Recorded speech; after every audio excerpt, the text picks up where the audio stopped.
Hey guys. Alright. I actually have a lot to cover tonight. Or this morning. It's actually 5:30 in the morning on Wednesday morning. I am exhausted. And, I know I didn't really do anything with my hair today like I said I was going to.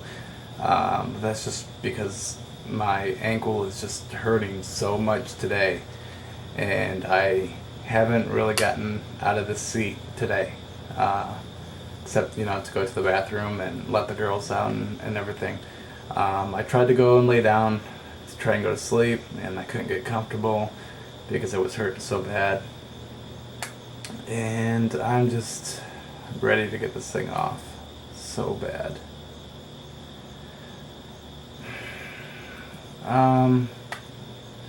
I don't remember what I had said on my last video blog, but I had a doctor's appointment and the target date is October 27th to get this thing off, and they're just going to unloosen the bolts and see if my foot moves, or if my foot moves in a way it's not supposed to, then they put the cage right back on and I have to keep it back on for a while. So please keep in your prayers that I do get it off on October 27th, because I need this thing off. And then I'll go into a cast for 5 to 6 months, and I'm just done with this thing. It's like I have a massive high pain tolerancy. It's huge. Just from the stuff that I've dealt with growing up, my pain tolerancy is so big. But it's just to the point now with having this thing on for 4 months now, I'm just exhausted. It would be different if it would hurt for a little bit and then stop hurting, but it hasn't. I mean, it has just been a constant, non-stop pain from the time I wake up to the time I go to bed. And then there's nights like this where I can't get comfortable enough in order to go to bed or go to sleep. So I'm tired, massively tired. I don't give up on anything. But this thing, I've wanted to give up on this so many times. I've just wanted to go into the doctor and be like, you know what, I'm done. Take it off. But I have a month left, and the hell if I'm going to go through all this again, so I'm going to just try and stick it out for that month. But it's rough. God, it just hurts so bad right now, and nothing's helping it. I mean, no pain pills, there's just nothing. And the infections that I'm getting in it are still coming and going, so then when I have an infection, it makes me sick, and then I feel like crap, and it's just really bad. I will never ever do anything like this ever again. So yeah. Like I said, I have quite a few things that I want to talk about tonight. First off, this has been on my mind for a while now, and actually I really started thinking about it back in 2005, and you guys know that I'm a pretty big Christian. That I 100% believe that Jesus died on the cross for our sins, or for my sins, and that he'll raise again one day. and everything like that. So back in 2005, when I had to put BB to sleep, I really started thinking, well, do dogs go to heaven? And I asked like a bunch of different people, the people that I would consider very wise in the religious field. And I've heard like a mixture, like almost right down the middle, 50-50, yes and no. And so it's kind of to the point where it's, I guess, kind of like your own beliefs. Because it doesn't say in the Bible, that dogs go to heaven. But it does say in the Bible that there are animals in heaven. So I'm going to give you kind of like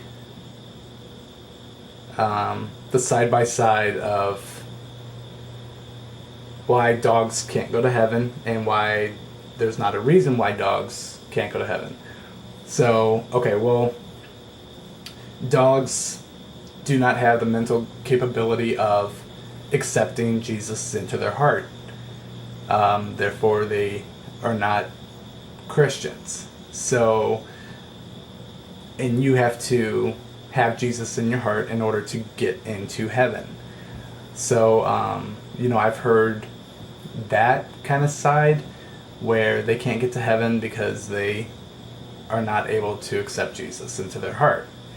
But then on the flip side of that, dogs are not able to sin. So they are exactly like... See, this is where it gets like really complex. So, dogs are not able to sin.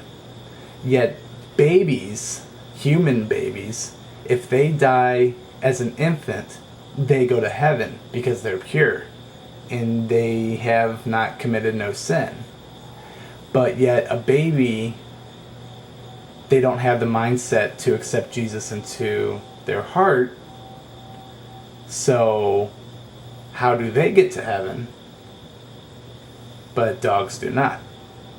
Dogs have souls. Dogs have nothing but unconditional love. So, just kind of thinking about that, I'd love to hear what you think about that. But it depressed me for a long time, like kind of going through all of that, whether or not BB went to heaven. But I really think that dogs do go to heaven, just because they aren't able to sin. And the Bible does clearly state there are animals in heaven. And, but then on another flip side of it all is, you will never know, ever. Because, here on earth, you don't know if dogs go to heaven or not. Then when you do get to heaven, and there are no dogs there, you just still won't know. Because if you knew that your dog that you grew up with wasn't up there with you, that's completely wiped from your mind. Like, you don't know that. So pretty much when you get up there, and whatever's not up there doesn't exist. You get what I'm saying? So, because of course that would make you sad, and there is no sadness in heaven. So it kind of bugs me a little bit, like not knowing or not ever knowing, if they do go to heaven or not. But I would love to hear, your outlook on that. If you think dogs go to heaven or not. Just, let me know what you think. I had a question from, I don't have it in front of me, but I think it was Haris O'Creely. I'm sorry if I mispronounced that. My bad, bud. He had asked a couple questions asking when they did the surgery, what kind of precautions did they have to take? with me being a hemophiliac, and what am I kind of doing now? Well, when I went in for surgery the night before I went in, I had to double infuse with 2 doses, and so I had to double infuse and went in, and then they had me hooked up to an IV, and I was given a dose every 8 hours, and they just pretty much kept it constant.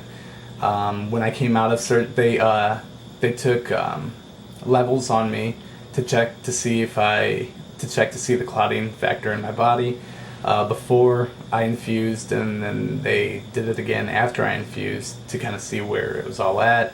And then they had an IV, and they gave me a dose every 8 hours, and then once a day they would check the levels to make sure that everything was still okay, or if I needed more factor, or if I was, stable. When I left the hospital, I was at the hospital for 3 days. Left the hospital, went to my parents' house, and I had to infuse every 12 hours when I got home. So once in the morning, once at night, and I did that. Had to do that for 2 weeks. And then after 2 weeks, then I went to prophylactic infusion, which is infusing once a day. And so I infused once a day for like another 2 weeks or so. And then I went to infusing once every other day for about 2 weeks. And that was about it. So I kind of try and stick, like right now, I kind of try and stick with infusing at least once a week, maybe twice a week, just to make sure, nothing's going to happen down there, everything like that. The other day I was actually coming up the ramp into my house. I don't know if I told you this or not, but I was coming up the ramp into my house, and I was on my crutches, and my left side of my crutch went off the side of the ramp, and out of natural reaction, I slammed down on my foot to catch myself, and I slammed down, and I smacked it, and the next thing that I knew, it all went numb. Like, I didn't feel anything from my knee down, and it was dark outside, and I'm like, oh my god, what did I just do? And it hurt so bad, and it just went numb. And so I came inside, sat down, and I had a wrapped around it, and I unwrapped it, and I was like, oh my god. And there was blood coming out of every orifice on my leg. So that's 20 different holes that blood was rushing down from. And so I called the doctor and everything, the on-call doctor, because it was late, and I was like, what's going on? He was like, I don't think you really did anything because it's a really sturdy cage. What you probably did is you tore all the tissue around the pin sites. Excuse me. And so that's why it's bleeding. He's like, it'll probably take about a day. Go ahead and infuse, and you should be good to go. So I did that. It just, oh my gosh, it hurt so bad. So I'm very, very, very, very careful about going up that ramp now, or going down that ramp. When it rains, I am scared shitless going up and down that ramp on those crutches, because I'm so afraid that I'm going to slip and everything. Check it out. Well, I can show you this. This is the season 2 DVD cover. Can't see if that gets it. That's season 2 DVD cover.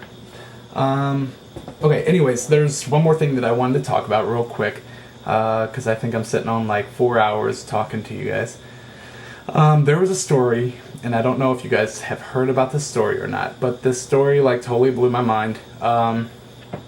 What it was, there was a family in Arizona, and they had some pictures that they had taken on vacation, and they had taken these pictures to Walmart, the photo lab at Walmart. Well, all of a sudden, a little bit later, they get a knock on the door, and the police are standing there.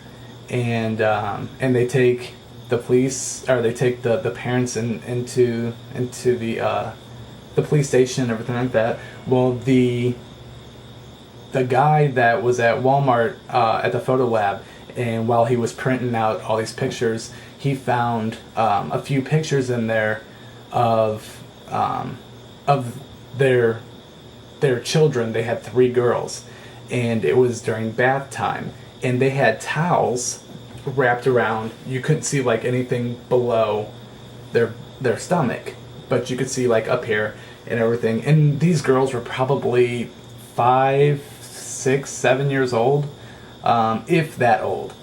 I probably wouldn't even go that old. I mean, they were little. And one of the pictures was the dad had 2 of the little girls in front of him, and he had the towel wrapped around him, and he's smiling into the camera. It was just like a family picture, just of bath time. Well, the guy that printed these pictures out called the cops and claimed it to be pornography. And so the cops came, went over to the house, took the parents in to the police station. Child services came, took all 3 girls away for a month. The mom was suspended. She was a teacher. She was suspended for a year from her job. And both parents were forced to be to register on the sex offenders list. And then it finally went to court, a month later, and the judge said, these pictures are harmless. And so these parents finally got their children back, and they said that they're going to sue Walmart, and they're going to sue the town that they live in. And I was like, more power to them. It blew my mind that it went that far. I mean, the father had made a statement, and he was like, 95% of families out there have these exact same pictures in their photo albums. There's nothing provocative about them. It's our 3 daughters during bath time. Really? And the cops are gonna go and arrest them? It's just, how stupid. And I know they're gonna win their cases, but I hope they get so much money from these cases that when they sue, because that was ridiculous. They had these 3 girls. They took them to the hospital and they got examined. They got an examination, and there was a psychiatrist that came in and asked each one of the girls, were you touched here and were you touched here? So these children are going to be like, are going to have like all these problems now because of this. Just because of some idiot at the Walmart photo lab that decided, oh, well, these are child pornography, and then turned it in, and then this idiot cop decides to come and it's like, oh yeah, those are child pornography, and then arrest the parents, and then make them, I mean, not even to kick them while they're down and they don't have their children, but to make them register on the sex offenders list. Really? It's sick. But you can kind of run with the story on that one, but I'm pretty sure you're going to think the exact same way I do, because that was ridiculous. So I don't know if you've heard that story or not, but it just happened like a couple days ago. Like the case was closed and everything a couple days ago. So yeah, it was ridiculous. Anyways, okay, well, I'm gonna go now. Everybody have a great night, and, like I always say, if you have any questions or anything, go ahead and hit me back, and just go ahead and ask a question, and my next blog, I will have my hair in a different position, so hopefully it will be I won't be hurting as bad. So everybody have a great night. All my new people, thanks for watching. All my old people, I love you guys. You're the reason I do this. And God bless. Have a great night. And I'll show you my cage before we sign off. And here we go. Here is the marvelous cage. I know you guys saw it when I first got it on, but I just kind of wanted to show you again. And there's some new pieces that they put on, like this piece right here. They put that on a little while ago. They put this piece on a little while ago. These pieces, they put my boot on right here a little while ago, if you can see that. It's my boot. And like you can see, there's my Gracia and everything. But my pin sights and everything. I hate that one. And there's another one. And those down there. And those down there. And then right now my foot is swollen. So yeah, that's always fun. Okay. I'm out. I'm gonna try and go to bed for a little while. You see my wall of death?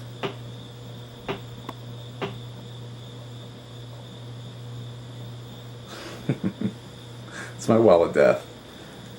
Some of the knives fell, but whatever. Alright, I'm out. If you're new to watch me, hit that yellow subscribe button over there or over there. I don't remember where it's at. But thanks guys. Please rate and comment my video blogs. I'm tired.